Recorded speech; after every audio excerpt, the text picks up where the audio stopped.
We continue with our discussion. The ninth point as we come to the close of it, is dealing with the investment policy in Uganda. And we analyze, looking at the even historical perspective, where we had shortfalls even the days of the late Idi Amin, not bringing it on a political perspective, but to analyze and look at what was a mismatch, and all that was already said by retired Major. Thank you so much. And we'll also carry it on to other areas which are already, called you first to give us your, share with us the information and knowledge dealing with the investment in our country, and what exactly would have been done best in the midst when we have natural resources, promises are made but are not yet achieved. Would want to have investors who come and deal with the hard issues. We have iron ore in Kabale in your area, you have whether it is oil, gold, right? And we have investors specifically who come to deal where we cannot excel, and they don't come to compete with us in coffee, which we can produce ourselves like this. Why is there a mismatch? Because we would want to have investment, foreign investment we support. Why is it that our policy is not stimulated to know where the investors are coming and what they are coming to do? I don't think it is true that policies are not streamlined. Okay. I think the laws governing and the policies and regulations there too is very clear, unless there is an issue of implementation. The laws in place, the regulations in place, the policies in place is very clear. There's no ambiguity there. And that's why we gave the example that there's now a law which clearly sets out the checklist. If you're an investor and you qualify for this, you either get the incentives or get the exemptions. Not discretional that the minister or anybody can choose to say, I have waived this for this foreign investor, I have not waived this for the other one. So it's clear. It's clear. Now, we know that under the National Development Plan, the natural resources are well defined and well mapped out. There was a high-tech technological system which was used to identify which mineral is where. In fact, if somebody told you a lie today that you come for gold in Luero, you simply go to Entebbe Geological. Entebbe will look for it in the map and tell you they are lying. There's nothing there. Because it's already mapped, it's known. So, but as we said earlier, I hinted to you that the extraction of these natural resources needs two means of production. It is a means of production that we act on the nature, on the natural resources to produce the goods that we want. And that always comes with challenges with the capital that it encourages. And that's why the fallback in many cases are foreign investors, because they have the capital, they have the skill, and they have the skill, yes, money and skill. So that is it. So now it takes us back to the negotiating table, our ability to negotiate this fairly. In areas of oil, we have best practices around the world. Nigeria, Ghana, other countries have negotiated. We are not the first. So we have now the benefit to learn from their negotiation. The good practices that they developed, we pick it. Where it brought them into problems, we discard it. So the natural resources are there. The challenge of capital and scale is there. But government is not sleeping. Policy frameworks are in place. And we, as a country, we keep on alert and alive to the fact that we have to attract the investors. And this is the gist of your discussion, attracting investors. So a lot of attracting of investors in the area of natural resources should be encouraged. Of course, we've gone a long way in oil. Total is now building the pipeline to take it. Remember, with the oil, we're doing two phases. One, we are producing oil to be consumed in Uganda. And two, we are taking the raw one to the port. And that is why there's the long pipeline. Do you know that there are some countries which extract oil, but they don't have oil to use? Even the price of oil go up because they don't have they don't produce that oil to a consumption level in their country. I mean, changing it into petrol or diesel, nothing. So President Museveni is on record saying we are encouraging two approaches. One, I think, in Kabale, a place called Kabale, not your Kabale. There's another one in Bunyoro. So to have that where you can produce fuel that we can consume, meanwhile we're also exporting. So broadly, we have a lot of virgin areas in investment in natural environment, especially minerals. We have also an issue that I'd like you to respond to. You see, when an economy, especially the money economy, is controlled much more by the foreigners, it keeps the indigenous at a risk. I draw this commentary from the fact that Uganda, we do not have a stable indigenous bank that is directly supported by the government. I'm not meaning the Bank of Uganda, especially these commercial banks. And most of those which have occupied the space are foreign banks. How is the government attempting to solve that, since it is the origin of having, a foundation of capital development and accessibility? Because the capital that is accessed, the credit by these foreign banks, the interest, as my colleague had talked about, is too high. Yet, it seems we have not yet strategized how to streamline that. Again, there's been a lot of cry, especially from Dr. Suruma. Dr. Suruma was once Minister of Finance and also once managed MD of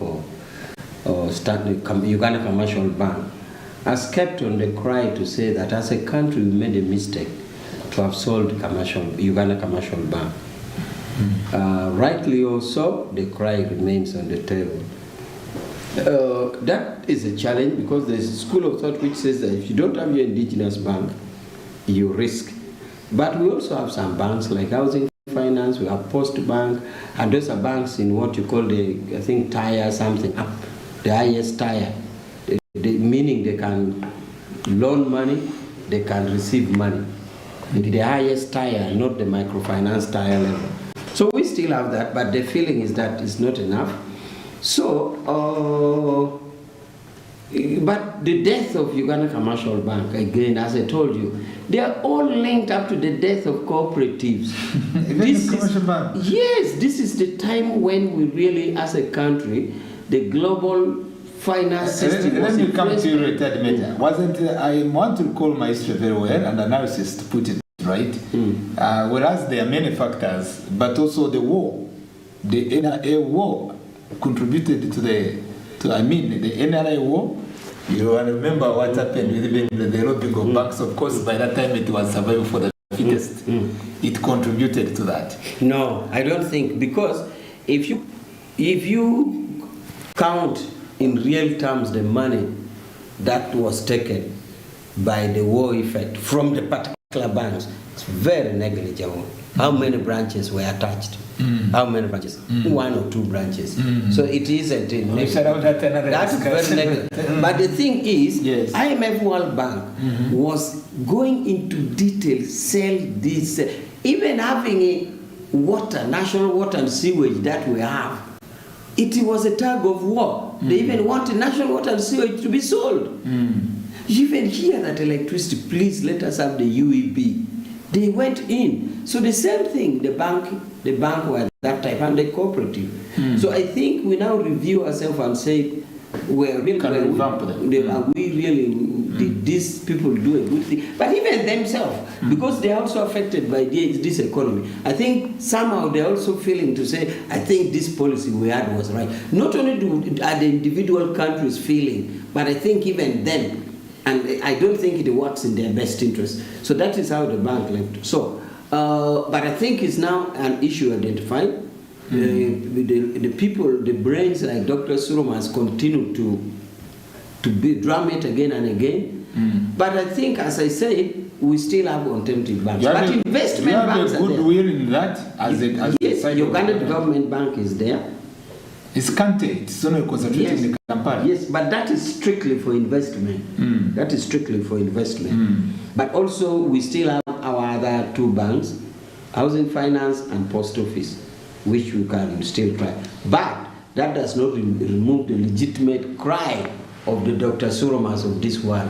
We have to keep investigating about their concerns. As a policy analyst, you had me on, I'm also crying with him. Yeah, so we have to keep looking into those concerns that Dr. Suroma have raised again and again. Yes. Thank you for your articulating objective over that subject matter, and to applaud the expert input of Dr. Suroma and the policymakers. I believe that you take it up, that it is ideal to consider such concern if we are to have to be in charge to regain the economy progressing in our hands, not at the risk, the hands of foreigners. Thank you.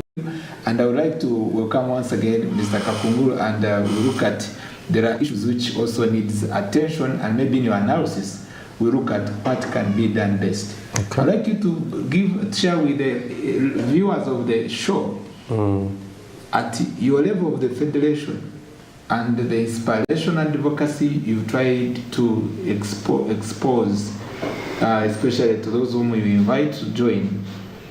I continue to drive to a scenario where you want to have unemployed persons who want to start business, but they are worried of taxation, they are worried of license. In your advocacy adventure, is there a promise that maybe you will achieve for the? No, we have been clear to government that raising the tax rate does not necessarily lead to increased revenue.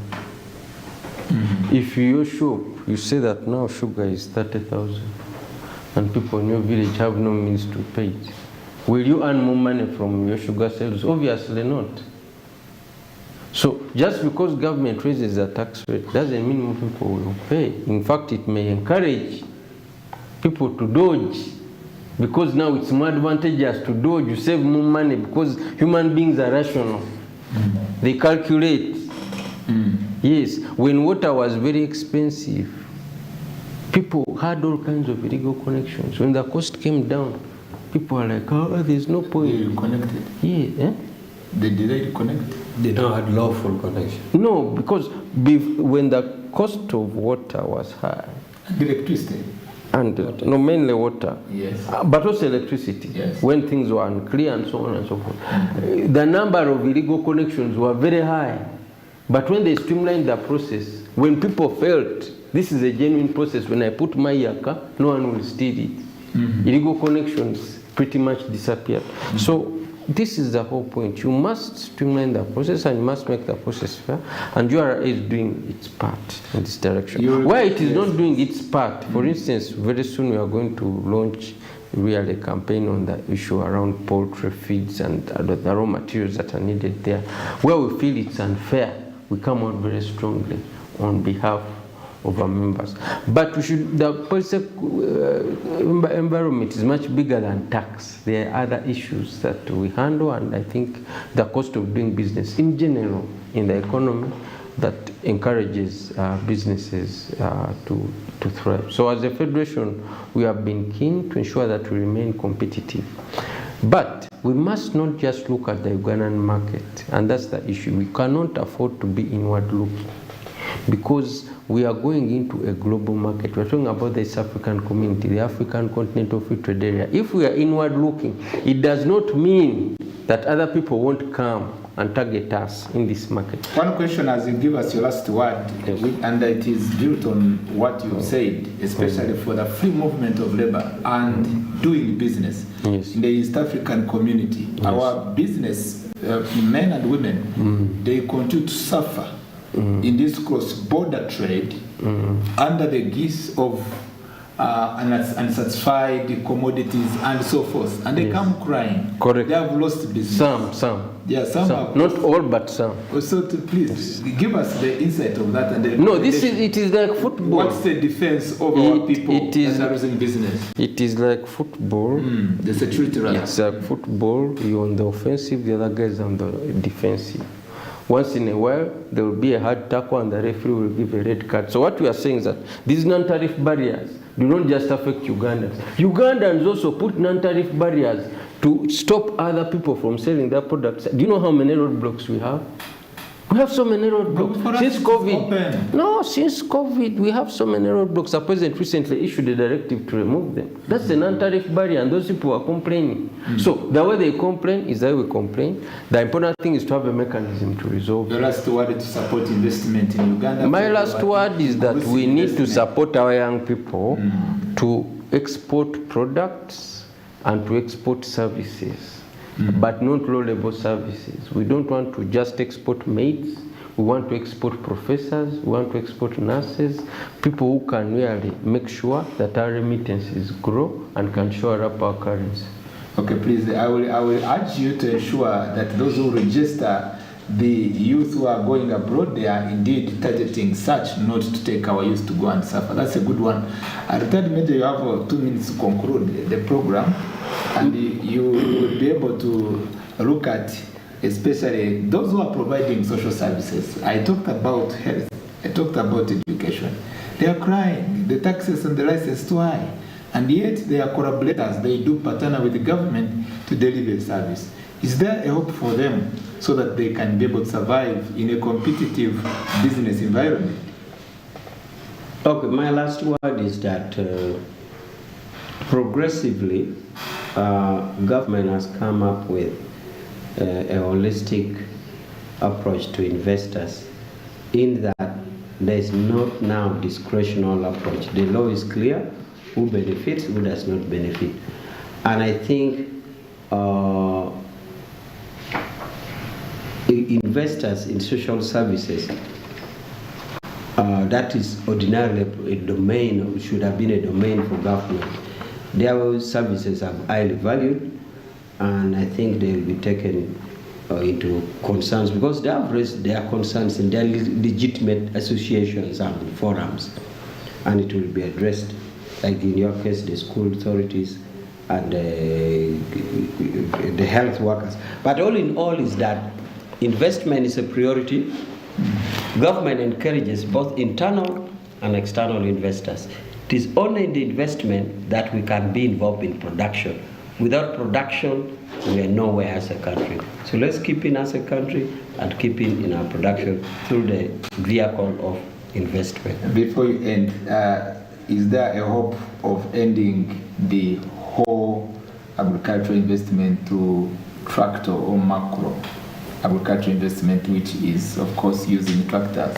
And it is believed, the reason I raise that, it is on a concern, and there has been an intervention by the NGO or the civil society in northern Uganda, especially Karamoja, to take their tractors as a way to invest in Of course, we cannot continue to use the Stone Age means of production. We still have vast of our community using ox plough, but the mechanization of agriculture is in high gear, and I think they're already on the ground. Very many are given, and more will continue to be given. So the mechanization of agriculture is a priority. So many, I know even in my village alone, there are many tractors given. So that one is a priority. Dear viewers of Smart 24 TV, it has been a great moment to talk about investment. All of us in the society, if we want to see an economic transformation of our generation, investment is key, and it should start at home. And it should, again, not only start at home, but from the setup of your mind, what you've decided to do. Day by day, there are opportunities around us we should look at that can matter much to turn around our chances, especially of progressing economically, and which feeds into the country. I appreciate our dear guests and also the production department for having had this talk show to go on. Thank you, Third Major Awitpora, for giving us your time. It has been really indeed a serious day for you. I know you were very busy, and together with also Mr. John Kakunguru, thank you so much. We want you more here to inspire the upcoming generation that want to do business, but there are those who are still fearing, and maybe when you come over here and tell them the possibility of saying yes we can, it will be possible. And the viewers outside there, please don't allow to expire, but continue to inspire others, and we all are targeted to achieve the best for us and for the country. Good night until we meet again during the next program of The Point.